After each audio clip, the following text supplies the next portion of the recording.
नमस्कार, स्वागत है आपका ट्रेंडिंग पॉडकास्ट शो में। और आज हम बात करेंगे एक ऐसी बिल की जिसकी चर्चा लगातार हो रही है। ये भी कहा जा रहा है कि इस बिल से बहुत सारी पार्टियां और लोग डरे हुए हैं। आज हम बात करेंगे एफसीआरए अमेंडमेंट बिल की। एफसीआरए यानी फॉरेन कंट्रीब्यूशन रेगुलेशन एक्ट जो है, उसमें एक अमेंडमेंट लाया जा रहा है। हालांकि मार्च 2026 में ये आ चुका था, संसद के सामने रखा गया था, लेकिन अब कहा जा रहा है कि जो सत्र चल रहा है इस दौरान सरकार इसको वापस एक बार ला सकती है और इस पर चर्चा होगी। और ये इस बिल का मकसद ये है कि जो पारदर्शिता है वो लाई जाए। जो फॉरेन कंट्रीब्यूशन आता है यानी विदेशों से जो फंड आता है, चंदा आता है, उसका वही इस्तेमाल हो जिसके लिए वो आया लाया गया है, यानी फॉरेन से जो फंड आया है। इसी पर बात करने के लिए दो खास मेहमान मेरे साथ मौजूद हैं। वरिष्ठ पत्रकार नीरू रंजन जी, जो कि गृह मंत्रालय से लेकर संसद को देखते आ रहे हैं और अभी भी देख रहे हैं।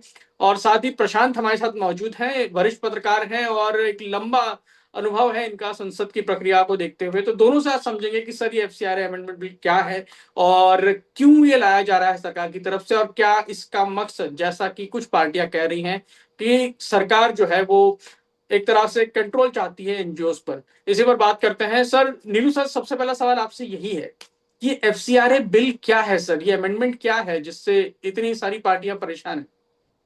देखिए, उसके पहले मैं बताऊं क्या है। एक दो फैक्ट्स जो है वो दर्शकों को जानना जरूरी है कि इस देश में लगभग 16,000 से अधिक एनजीओ हैं जो एफसीआरए लाइसेंस जिनके पास है, यानी कि जो विदेशी सहायता प्राप्त करते हैं।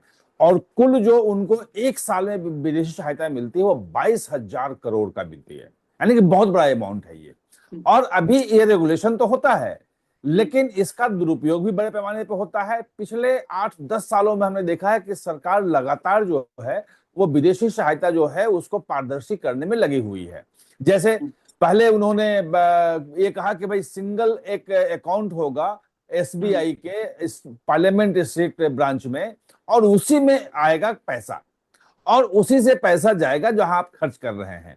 उसके बाद हुआ कि भाई हर साल आप जो है वो अपना जो खर्च है, जो ऑडिट रिपोर्ट है, वो जमा करेंगे, कहां कहां खर्च हुआ, क्या क्या हुआ, वो उन्होंने रेगुलेट किया, वो देना अनिवार्य कर दिया। तो बहुत सारे एनजीओ के जो हैं वो खत्म हो गए लाइसेंस, एफसीआरए लाइसेंस खत्म हो गए। ऐसे ही बहुत सारे एनजीओ क्या करते थे कि फंड डाइवर्जन करते थे। वो 20%, 25% तो दिखाते थे कि हम जो है वो एडमिनिस्ट्रेटिव कामों में, लोगों के सैलरी में, इसमें उसमें खर्च कर रहे हैं, जो विदेशी सहायता आ रहा है उसका। तो ये एक दुरुपयोग होता था कि दिखा दिया सैलरी में, कहीं उसका मिसयूज हो रहा है। और हमने देखा है कि बहुत सारे ऐसे पावर प्लांट्स थे, बहुत सारे ऐसे इंडस्ट्री लगने थे जिनका विरोध हुआ था, जिसके कारण से वो नहीं लग पाए, और उसमें जो एनजीओ काम कर रहे थे उसका कहीं ना कहीं विदेशों से सहायता मिलती थी। और उस पैसे का उपयोग जो है वो धर्मांतरण के लिए भी होता था, बाकी जो देश विरोधी जो कहते हैं वो गतिविधियों के लिए होता था। तो ये एक बड़ी समस्या थी। अब जो नया एक्ट आ रहा है कि इसमें कोई एक अथॉरिटी नहीं था जिसको देखे, 16,000 एनजीओ को देखने वाला। वो एफसीआरए एक डिपार्टमेंट जो है होम मिनिस्ट्री का, जो लाइसेंस देता है, उसके बूते की बात नहीं है कि वो एक एक पैसे का हिसाब रखे, कहाँ गया, क्या खर्च हुआ, उस पर नजर रखे। तो एक सेंट्रल अथॉरिटी बनाने की बात है जो इन एनजीओ के जो रेगुलेशंस हैं, जो नियम हैं, वो पालन कर रहे हैं, नहीं कर रहे हैं, कितना कर रहे हैं। तो ये तो प्रस्ताव वो है। दूसरा जो प्रस्ताव ये है कि अभी तक एक बार जो एफसीआई लाइसेंस मिल गया तो मिल गया, तो मिल गया, जब कैंसिल होगा तो बाहर से नहीं ले पाएंगे। लेकिन कई बार होता है कि एफसीआई के रिन्यूअल के लिए अप्लाई करते हैं, वो एप्लीकेशन जो है पड़ा रहता है 6 महीने, साल भर, 2 साल। कई बार होता है कि सो कॉज नोटिस जारी होता है कि भाई आपका ये ठीक नहीं है, आप जवाब दीजिए, तो उसमें लंबा समय लग जाता है। इस बीच में जो सहायता मिलती रहती है, जो चीजें आती हैं, उसका क्या होगा, वो एक बड़ा सवाल था। तो उसमें ये इन्होंने नया किया है कि जो अथॉरिटी आ रही है वो उसको पावर होगा कि अगर ऐसी कोई एनजीओ है जिसको मेरी सहायता से पैसे का दुरुपयोग हुआ है, गलत तरीके से आया है, नियम का उल्लंघन करके आया है, तो उससे बनाई हुई संपत्ति, चाहे वो बैंक में हो, चाहे वो कहीं भी हो, चाहे वो बिल्डिंग बनाई हो, वो अटैच हो सकती है, सरकार उसको जब्त कर सकती है। ये एक बहुत बड़ा कानून है। और खास तौर पे जो विदेशी सहायता जो मिलती है वो मिलता है उन एनजीओ को ज्यादा मिल रहा है जो क्रिश्चियन से जुड़े हुए एनजीओ हैं, और बड़े मिशनरीज। मिशनरीज वाले को बहुत ज्यादा वो मिलती हैं, और उसका दुरुपयोग होता है। सरकार इसे कंट्रोल कर रही है। इसीलिए बहुत ज्यादा इसका विरोध हो रहा है। ये सर मेन एक है। सवाल आपसे ये भी है, एक सवाल आपसे ये है कि आपने कहा कि मिसयूज हो रहा है, तो कुछ पॉलिटिकल पार्टी जो हैं इस बिल का विरोध कर रही, उनका कहना है कि एनजीओ पे कंट्रोल चाहती हैं, सरकार डराना चाहती है और इस तरह से एक कंट्रोल रखना चाहती है सब चीज पर सरकार। क्या ऐसा है? क्या सरकार कंट्रोल लेने के लिए एनजीओ का, क्योंकि एनजीओ सरकार के कई बार विरोध में होते हैं, इसीलिए उनको कंट्रोल लेना करने के लिए, परेशान करने के लिए कर रही है? नहीं नहीं, देखिए ऐसा नहीं है। विदेशी सहायता से यहाँ क्या क्या हो रहा है, सरकार का ये कहना है कि हम ये पारदर्शिता लाने के लिए कर रहे हैं कि हम्म, अगर विदेशी सहायता आप ला रहे हैं कि एक हम्म, पर्टिकुलर ग्रुप के लिए, मान लिया कि जो अनाथ लड़कियां हैं उनके शिक्षा के लिए कोई एनजीओ काम कर रही है और पैसे आ रहे हैं, तो वो जो लड़कियां, अनाथ जो हैं लड़कियां, उनकी शिक्षा के लिए यूज हो। उस हम्म। पैसे का उपयोग आप किसी धरना प्रदर्शन में, इन्वायरमेंट में, किसी पॉलिटिकल चीजों में वो आप नहीं कर सकते हैं। अच्छा, यानी तो ये पैसे को डाइवर्ट नहीं कर सकते, आप जिस काम के लिए आया उसी कॉज के लिए जो भाई इस्तेमाल करेंगे। सहायता है ना, जिस काम के लिए आपने दिया है, सहायता मिली है, उसी काम में उसका यूज हो, ये सीधा सीधा उसका मतलब है। तो हम्म, सरकार का कहना है कि इससे पारदर्शिता आएगी। होता हम्म, यह है कि एनजीओ के आड़ में जो विदेशी सहायता है वो कैसे कैसे आते हैं, कैसे उसका यूज होता है, वो हैरान कर देने वाली बात है। एक टिमोथी करके कुछ ऐसे नाम मैं भूल रहा हूं, अमेरिका में वो क्रिश्चियन ग्रुप है, वो चर्च का है वो उसके भी पकड़े गए, ईडी ने पकड़ा। पहले तो लगभग उसके पास से 100-150 वो मिले, कार्ड, क्रेडिट कार्ड नहीं, डेबिट कार्ड। और वो हुआ कि एक आदमी जो है बंगलोर एयरपोर्ट पे क्या कर रहा है, जब उसकी जांच हुई तो पता चला कि हजारों ऐसे जो है डेबिट कार्ड जो है वो लेके आया है। और वो पैसे जो है, वो डेबिट कार्ड जो है वो पूरे छत्तीसगढ़ में बांटा गया है। और छत्तीसगढ़ में हर उस कार्ड से हर 3 दिन पे 60-70 हजार, 80 हजार रुपए निकाले जाते थे। और वो जो पैसा है वो नक्सलियों के पास भी पहुंचता था और धर्मांतरण में काम आता था। ये जो चीजें होती हैं कि भाई आपका एफसीआरए लाइसेंस नहीं है, आप नहीं ला सकते हैं, तो विदेशी जो पैसे हैं वो भारत में बहुत सारी गतिविधियों के लिए यूज होता है, जो सोशल अनरेस्ट का भी कारण बनता है, जो विकास की परियोजनाएं हैं उसको रोकने में भी काम आता है। तो ये जो चीज है ना, अभी अभी कुछ 3 एनजीओ के नाम आए थे, मैं नाम अभी भूल रहा हूं, ईडी के छापे चलिए। पड़े थे। हम्म, मैं आप बोल बता लीजिए सर, दूं, आप बोलिए। ईडी के अभी छापे पड़े थे, जो हम्म, म्यांमार और बांग्लादेशी से अवैध घुसपैठिए जो आते हैं और जो हम्म, जम्मू कश्मीर तक पहुंच जाते हैं। ये एसटीएफ लखनऊ में एक एफआईआर हुई थी 2 साल पहले, तो उसमें छापे पड़े थे। उसमें लंदन से विदेशी सहायता प्राप्त होने वाले एनजीओ के नाम आए हैं। वो जो बांग्लादेशी, म्यांमार के लोग आते थे, अगर उनको जब तक हुआ तो उनको ठहरने की व्यवस्था करते थे। 8 से 10 हजार रुपए हर महीने उसको पैसे देते थे कि जब तक तुम्हें जॉब न मिल जाए, जॉब की व्यवस्था करते थे। और कोई अगर जॉब नहीं है तो 1-1 लाख रुपए का जो बैटरी रिक्शा भी खरीद कर दिया उन्होंने, इलेक्ट्रिक वाला रिक्शा, ई रिक्शा, क्योंकि वो कमा सके। तो जो विदेशी सहायता आपकी आ रही है वो देश में आप घुसपैठ कराने में भी यूज कर रहे हो, ये बहुत बड़ा मिस यूज था।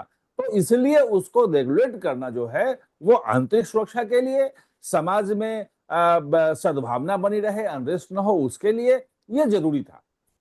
प्रशांत जी आपसे सवाल दो इंपॉर्टेंट है ये कि मार्च 2026 में ये बिल आ चुका था संसद में, इसको पेश किया जा चुका है, तो क्या दोबारा पेश करने की जरूरत है? सबसे पहला सवाल ये।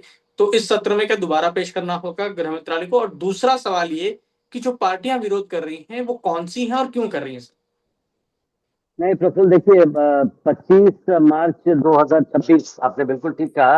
ये बिल पेश हो चुका है। ये बिल अब लोकसभा में ये पेश हुआ था, लोकसभा की संपत्ति। इसको दोबारा पेश नहीं किया जाएगा। इसको सीधे गृह मंत्री अमित शाह, गृह मंत्रालय की तरफ से इस बिल पर चर्चा और उसे पारित करवाने के लिए लाया जाएगा। तो इसको बिल को फिर से पेश करने की जरूरत नहीं है। वो बिल ऑलरेडी इंट्रोड्यूस्ड है लोकसभा में, तो उसकी जरूरत नहीं है। देखिए, जो नीलू सर प्रफुल्ल बात कर रहे थे, 2-3 बातें इसमें बड़ी प्रमुख है।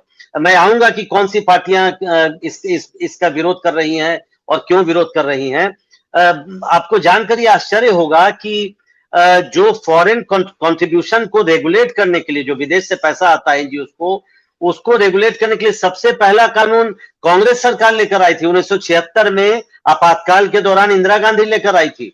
और उस समय हालांकि उनका तर्क ये था कि उन पैसों से भारत की राजनीति में दखल अंदाजी की जाती है और इसलिए उस पैसे को रेगुलेट करने की जरूरत जो है। तर्क आज दिया जा इसके रहा है। बाद बिल्कुल इस तरह से इसी तर्क के आधार पर 1976 में पहली बार, उसके पहले फॉरेन कंट्रीब्यूशन को रेगुलेट करने के लिए कोई ऐसा कानून नहीं था प्रफुल्ल, तो पहली बार कांग्रेस सरकार ही लेकर आई थी। दूसरी दूसरी बार जो इससे जो और ज्यादा सख्त कानून बना, जिसको अमेंड करके फिर 2020 में कानून बनाया गया था, वो भी कानून मनमोहन सिंह की सरकार थी 2010 में, यूपीए के समय 2010 में उसी 1976 के कानून को अमेंड किया गया था। तो दो जो बड़े कानून आए थे फॉरेन कंट्रीब्यूशन को रेगुलेट करने के लिए, वो कांग्रेस के समय में ही आए थे। तो ये थोड़ी सी एक चौंकाने वाली बात है। क्यों मैं ये कह रहा हूं? क्योंकि कांग्रेस इस बिल का बहुत ज्यादा विरोध कर रही है। जो मार्च में जब ये बिल पेश हुआ था प्रफुल्ल, उसके बाद आपको याद होगा बंगाल और केरल जैसे राज्यों में चुनाव होने थे, और इसलिए केरल में चुनाव को देखते हुए उस समय कहा गया, उस समय खासकर जो जिसका इशारा नीलू सर कर रहे थे कि वहां जो क्रिश्चियन मिशनरीज हैं, जो क्रिश्चियन ग्रुप्स वहां पे काम करते हैं, जो फंड लेते हैं, उनका बहुत ऑब्जेक्शन था इस बिल को लेकर। और इसी को लेकर केसी वेणुगोपाल जो केरल से आते हैं, कांग्रेस के संगठन महासचिव हैं, उन्होंने काफी इस मुद्दे को उठाया था। कांग्रेस की तरफ से इसका पुरजोर विरोध किया गया था। इसके अलावा जितनी भी आज आप देखते हैं पार्टियां हैं विपक्ष में, चाहे वो डीएमके हो या टीएमसी हो, अब जो टीएमसी जो ममता बनर्जी की जो पार्टी है, जितने भी सांसद हैं वो हो, ये सारी पार्टियां उसका विरोध कर रही है। मैं देख रहा था डीएमके के सांसद है पी विल्सन, वो तमिलनाडु से राज्यसभा के सांसद है डीएमके के, उनका एक मैं लेख पढ़ रहा था, उन्होंने बिल्कुल साफ तौर पर इसका विरोध किया। 3-4 बिंदु हैं उन विपक्षी पार्टियों के, उनका कहना है कि क्यों ये बिल नहीं लाया जाना चाहिए। उनका ये कहना है कि राइट टू डिसेंट को रोकने के लिए ये बिल लाया जा रहा है, परेशान करने के लिए ये बिल लाया जा रहा है। केंद्र सरकार या हम बोले एग्जीक्यूटिव का जो दखल है वो काफी बढ़ जाएगा। और क्योंकि उनको ये डर है, जो उनका ये तर्क है कि जो नया कानून बिल जो आ रहा है, जिसमें प्रॉपर्टी को सीज करने की भी ताकत मिलती है उस अथॉरिटी को, जो अथॉरिटी इसको देखेगी, लिहाजा उनके जो स्कूल चलते हैं, अस्पताल चलते हैं, कहीं उसको तो नहीं सीज कर लिया जाएगा अगर उनका लाइसेंस रद्द होता है या लाइसेंस उसका कैंसिल होता है। तो ये 3-4 बिंदु हैं जिसके आधार पर पार्टियां विरोध कर रही है। लेकिन चूंकि ये बिल ऑर्डिनरी बिल है, इसमें कोई 2/3 बहुमत की जरूरत नहीं है प्रफुल्ल, तो सरकार अगर चाहे तो इस बिल को ला सकती है, उस पर चर्चा हो सकती है, और सरकार के पास इतनी संख्या है कि वो आराम से इस बिल को पारित भी करवा सकती है। तो संख्या बल को लेकर कहीं कोई संशय नहीं है जहां तक इस बिल का सवाल। तो आपको क्या लगता है, क्योंकि ऑलरेडी आप कह रहे हैं कि बिल ऑलरेडी टेबल्ड है, तो हाउस में ये बिल इंट्रोड्यूस हो चुका है, तो क्या लगता है इस सत्र में आ सकता है? मतलब ये दोबारा पेश करने की जरूरत नहीं पड़ेगी? नहीं नहीं प्रफुल्ल, जो अभी हम इंडिकेशन ये आ रहे हैं कि इसी हफ्ते शायद सरकार ये बिल लेकर आएगी। हालांकि आप देख रहे हैं पिछले 2 हफ्ते से संसद में जो गतिरोध बना हुआ है, सदन चल रहा है लेकिन हल्ला गुल्ला के बीच में ही कभी कभी चल रहा है। लेकिन चाहे छात्रों का आंदोलन हो या और भी कुछ मुद्दों को लेकर हाउस नहीं चल रहा है, लेकिन सरकार ये ऐसे संकेत मिल रहे हैं कि बिल लाना चाहती है। सरकार ने अपनी मंशा पहले ही साफ कर दी थी कि वो बिल लाना चाहते हैं, तो इसी हफ्ते शायद सरकार ये बिल लेकर आएगी। और अगर चर्चा नहीं भी होती है तो सरकार के पास संख्या है, वो इस बिल को पारित करवा देगी। लेकिन ये तय है कि विपक्षी दलों की तरफ से, खासकर कांग्रेस, लेफ्ट पार्टियां और जो साउथ की केरल की एक पार्टी है इंडियन यूनियन मुस्लिम लीग IUML, उन पार्टियों का बहुत ज्यादा विरोध है। साउथ की ज्यादातर पार्टियों का इस पर बहुत कड़ा विरोध है। तो देखना वो किस हद तक इस विरोध को ले जा पाते हैं। लेकिन जहां तक मैंने कहा संख्या का सवाल है, कोई दिक्कत नहीं सरकार के पास। नीलू सर, आपको लगता है कि जैसा एक प्रशांत जी ने एक बात कही कि एक लेख छपा है डीएमके के जो सांसद है उनका, कि डिसेंट जो है उसको रोकना चाहती हैं, जो विरोध की आवाजें हैं उसको रोकने के लिए बिल लाया जा रहा है, क्या सरकार इस बात को डिफेंड कर पाएगी और अपनी बात को रख पाएगी? क्योंकि ऐसे वक्त पे लाया जा रहा है, और जैसा प्रशांत जी ने कहा कि 1976 में आया था जब इमरजेंसी आई थी। नहीं, मैं वही कह रहा हूं कि भाई किसी के लिए फ्री फॉर ऑल तो नहीं हो सकता ना कि आप कोई भी पैसे ले आओ और कुछ भी यूज कर लो। इंदिरा गांधी लाई थी, उसके पहले कोई नहीं था कि कोई कहीं से पैसे आ रहे थे। और उस वक्त था कि भाई जो CIA जो है वो हर जगह सरकारें गिराता था, सब कुछ करता था। KGB और CBI के बीच में सोवियत संघ लड़ाई थी, और NGO के थ्रू मार्फत पैसे भेजे जाते थे, सरकारें गिराना बढ़ाना ये सब चलता था। तो वो जरूरत उसकी थी। और अभी भी देखिए जो विरोध है साउथ की पार्टियां जो कर रही हैं, चाहे इंडियन यूनियन मुस्लिम लीग हो, वो केरल की है, कांग्रेस भी देखें तो मेनली साउथ की पार्टी रह गई है। नॉर्थ में तो केवल उसकी सरकार हिमाचल में है, वो छोटे से राज्य में। तो वहां उसका बहुत ज्यादा विरोध है, क्योंकि अधिकांश जो क्रिश्चियन पॉपुलेशन है और उनके एनजीओ हैं, जो मुस्लिम पॉपुलेशन केरल में है वो 24% है, उनको एनजीओ हैं जो मिडिल ईस्ट से उनके पैसे आते हैं, तो वो विरोध कर रहे हैं, वो करेंगे। लेकिन जो रेगुलराइज करने वाली बात है कि उसको रेगुलराइज करना चाहिए, ये एक बात है। अगर मतलब विपक्ष चाहता है कि इस बिल में संशोधन हो या उसके रिकॉर्ड किए जाएं डिसेंट के भाई ये गलत हो रहा है, तो बहस होनी चाहिए, मुझे लगता है। लेकिन कि बहस होगी मुझे उम्मीद नहीं है, क्योंकि अभी तक न विपक्ष झुक रहा है न कुछ कर रहा है। मेरी जो किरण रिजिजू से बात हुई थी फ्राइडे को, भी मैंने पूछा था उनसे बिल के बारे में कि कब आ रहा है, क्योंकि मुझे एक सांसद ने बोला बीजेपी के कि वो मंडे को आ रहा है। आप हमसे कहा कि मंडे को आ जाएगा। हमने उनसे पूछा कि क्या मंडे को आ रहा है ये, तो उन्होंने कहा कि अभी तय नहीं हुआ है, एक बार जब विपक्षी दलों के साथ बैठ लें उसके बाद करेंगे। तो हमने कहा वो तो विरोध कर रहे हैं, वो तो संसद चलने नहीं दे रहे हैं।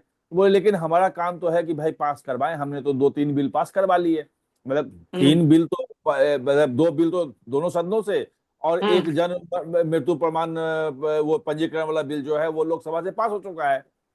और ऐसे पहले मतलब बिना बहस के विपक्ष के विरोध के बीच हमने बहुत बार देखा है बिल पास होते हुए, बहुत बहुत सारा हुआ है उसमें।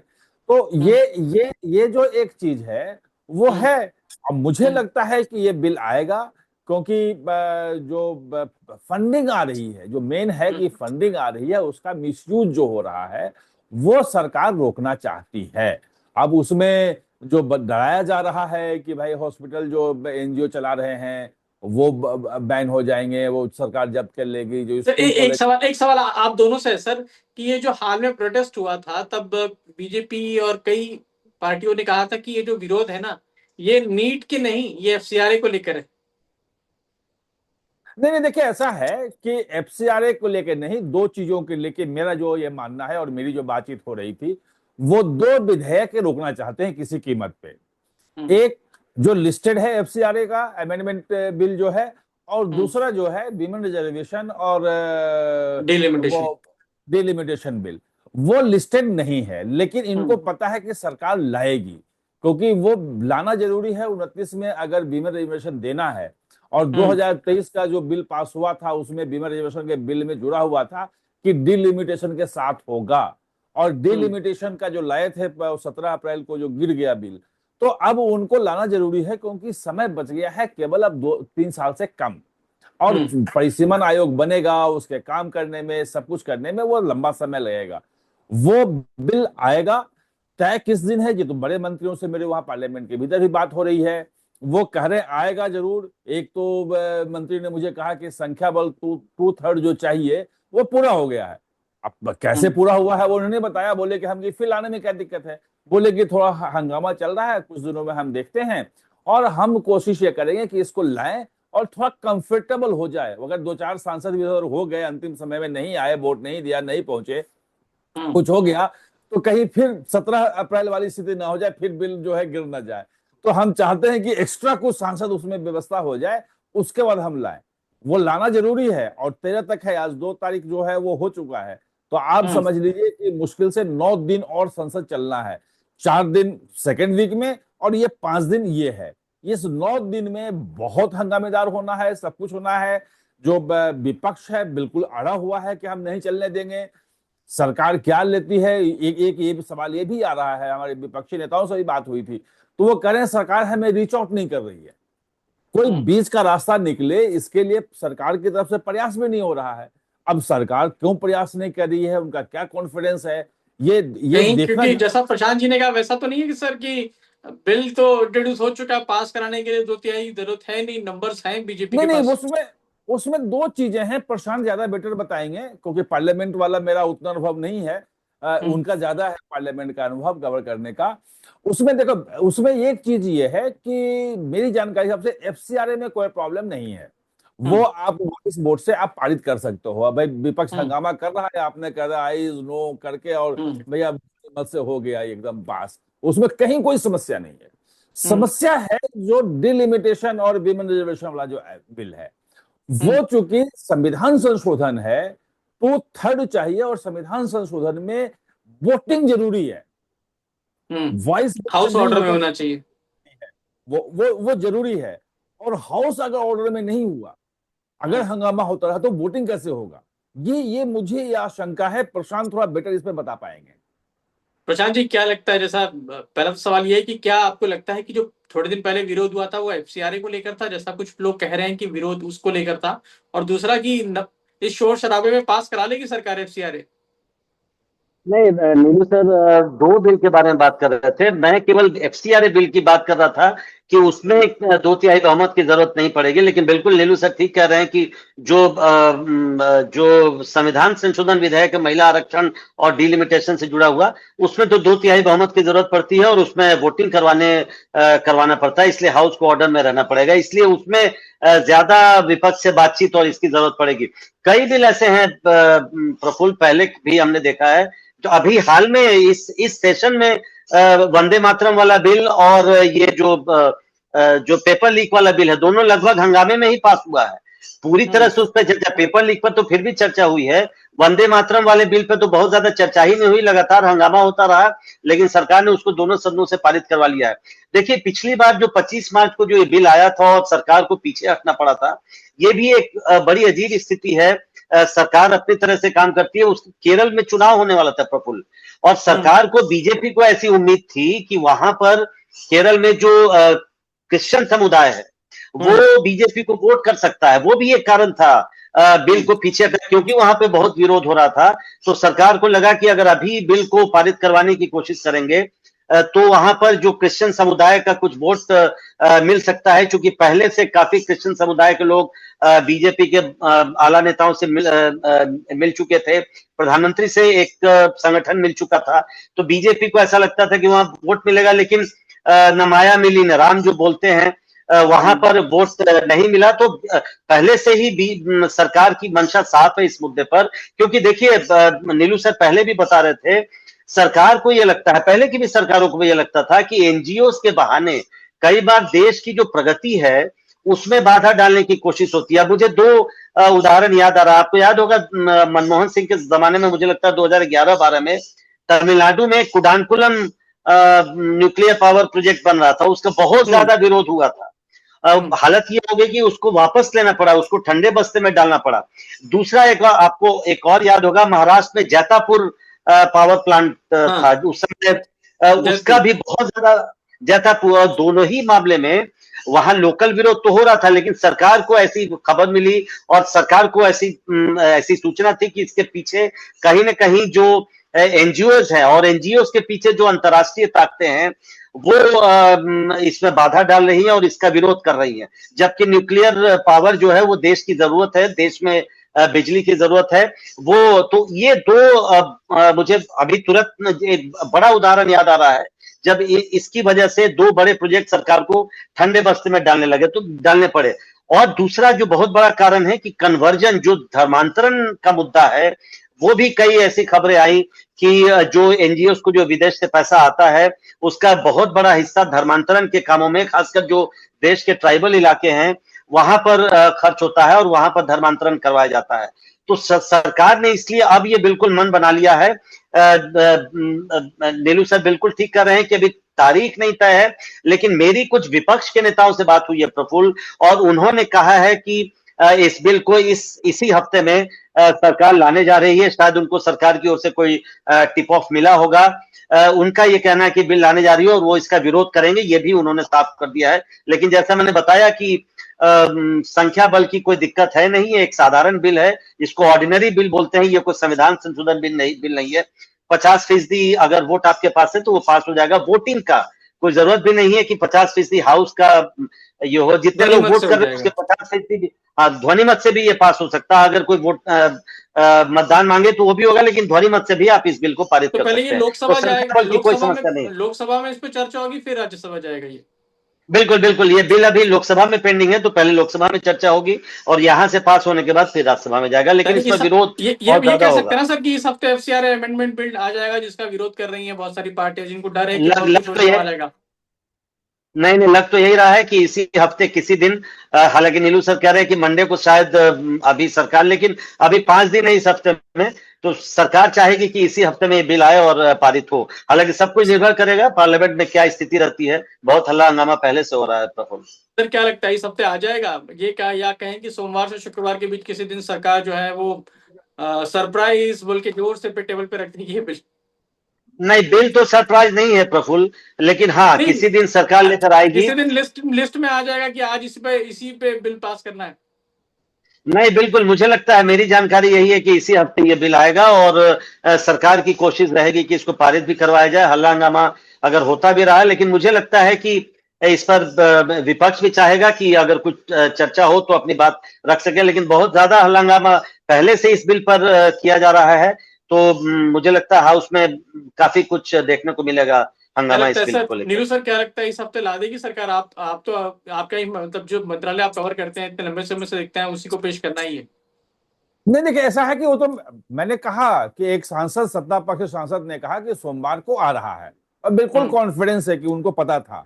लेकिन जब किरेन रिजिजू जिनको लाना, जो वो मंत्री जो हैं संसदीय कार्य मंत्री, जिनको लिस्ट करना है, वो उनसे पूछा तो बोले अभी तय नहीं है। मतलब उन्होंने मना नहीं किया कि मंडे को नहीं आएगा, वो बोले कि अभी ये तय करेंगे।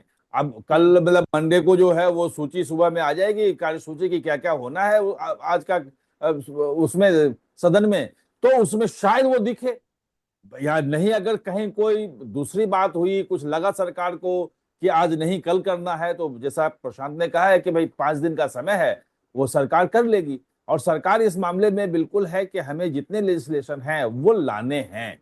जो कैसे लाएगी, क्या करेगी, क्या होगा, ये देखना पड़ेगा। इंटरेस्टिंग है, ये इंटरेस्टिंग है। और ये तो बिल का एफसीआर जो, मतलब ये अमेंडमेंट आके ही रहेगा, इस सत्र में पास होके ही रहना है। हाँ मतलब, लेकिन एक बात ये भी देखो ना कि सिर्फ यही विरोध नहीं हो रहा है। इस विधेयक का विरोध अमेरिका में हो रहा है। 60 अमेरिकी सांसदों ने चिट्ठी लिखी है वहां सरकार को, कांग्रेस को शायद, कि भाई वो ये ला रहे हैं और बिल्कुल जो विदेशी सहायता जारी है उसको रोक लगाए, उस पर रोक लगाइए, वो ठीक नहीं है। वो उसके लिए लिखा। मार्को रूबियो जो आए थे इंडिया, तो वो सबसे पहले कलकत्ता उतरे। मतलब ऐसा कोई विदेश मंत्री हो कलकत्ता जाए, और उसमें भी वो मदर टेरेसा वाले एनजीओ में। तो अमेरिका तरफ से, पूरी दुनिया की तरफ से, यूरोप की तरफ से ये मैसेज आ रहा है लगातार कि भाई आप ये गलत करो, खुल के नहीं बोल सकते वो। तो यहां भी विरोध हो रहा है। सरकार सारी चीजों को समझ रही है कि क्या करना है हमें। तो उसके हिसाब से जो मुझे सरकार का लग रहा है कि भाई ये देश हमारा है, हम हमारे यहाँ अगर कोई पैसे आ रहे हैं तो हम उसको रेगुलेट करेंगे। हम फ्री नहीं छोड़ सकते उसको, उस पर नियंत्रण होगा। ये तो इस प्रशांत जी सरकार कुछ का। कहना चाह रहे थे? नहीं नहीं, बिल्कुल नीलू सर ने कहा कि मार्को रूबियो गए और मिशनरीज और चैरिटीज में सबसे पहले गए थे। उसी समय कई लोगों की भवें तन गई थी कि ऐसा क्या हो रहा है। जितनी भी अंतर्राष्ट्रीय कई संस्थाएं, एमनेस्टी इंटरनेशनल है, ग्रीन पीस है, और भी कई तरह की जो संस्थाएं हैं, वो इस बिल का विरोध कर रही है। तो बिल्कुल नीलू सर ठीक कह रहे हैं कि अंतर्राष्ट्रीय स्तर पर अब वजह समझा जा सकता है कि किस तरीके से, चूंकि हालांकि नीलू सर तो ज्यादा बताएंगे, 2010 का भी कानून है, उसको काफी कुछ उसमें सख्ती की गई थी, और उसके बाद जो 2020 में कानून आया उसको और पुख्ता किया गया। लेकिन उन संस्थाओं को संभवतः डर है कि जो पैसा भेजा जाता है उसका शायद उन कामों में इस्तेमाल नहीं हो पाएगा। तो पर्दे के पीछे कई बार इस्तेमाल होता है, जो मैं कह रहा था पहले, चाहे वो धर्मांतरण का मुद्दा हो या कोई किसी बड़े प्रोजेक्ट को रोकने का मुद्दा हो। इस तरह की बातें पहले आती रही हैं, तो शायद ये नहीं हो पाएगा। इसलिए इस तरह की जो संस्थाएं हैं, वो आप देखिए लगातार इसके विरोध में प्रचार एक तरह से चल रहा है। अब अगर आप गूगल पे जाएंगे तो आपको कई ऐसे लेख मिलेंगे जो एमनेस्टी इंटरनेशनल के पेज पे मिल जाएंगे, ग्रीन पीस फाउंडेशन जो है उसके पेज पर मिल जाएंगे कि ये बिल क्यों जरूरी नहीं है, इस बिल का क्यों विरोध होना चाहिए। वो आधार बना रहे हैं कि राइट टू डिसेंट खत्म हो जाएगा और एग्जीक्यूटिव का पावर बढ़ जाएगा, और आवाज को दबाने की तैयारी कर रही है सरकार। तो उनका ये तर्क है। लेकिन अंतर्राष्ट्रीय विरोध, अंतर्राष्ट्रीय दबाव सरकार पे जरूर है, लेकिन सरकार मुझे लगता है कि मन बना चुकी है। और शायद हम लोग तो ये मानकर चल रहे हैं, जो हम लोग को विपक्ष की तरफ से जो संकेत है, कि इसी हफ्ते सरकार ये बिल लाएगी, इस पर चर्चा होगी और इसको पारित करवाना भी चाहती है सरकार। देखिए, हमारे दोनों वरिष्ठ पत्रकार कह रहे हैं कि पक्ष और विपक्ष दोनों ही बता रहा है कि इस हफ्ते बिल आ रहा है, और इस बिल से कौन कौन डरा हुआ है, क्यों डरा हुआ है, दोनों ने बड़ी अच्छी तरह से समझाया। और इस बिल की क्या जरूरत है, नीलू सर ने बता दिया कि क्यों मंत्रालय चाहता है, और प्रशांत जी ने बता दिया कि अब फॉर्मेट किया होगा। ये बिल आना तय है और इस बिल से कई लोगों को घबराहट है, और जब ये बिल पास हो जाएगा तो वो घबराहट जो है वो साफ साफ दिखने भी लगेगी, क्योंकि बहुत सारी चीजें जो है वो अटक जाएंगी, जैसा कि हमारे दोनों एक्सपर्ट बता रहे थे। थैंक यू सो मच आप दोनों का, जो आपने अपना वक्त दिया और इस बिल को समझाया कि क्यों ये लाया जा रहा है अमेंडमेंट और क्यों जरूरी है। Thank you so much sir. Thank you Praful. नमस्कार।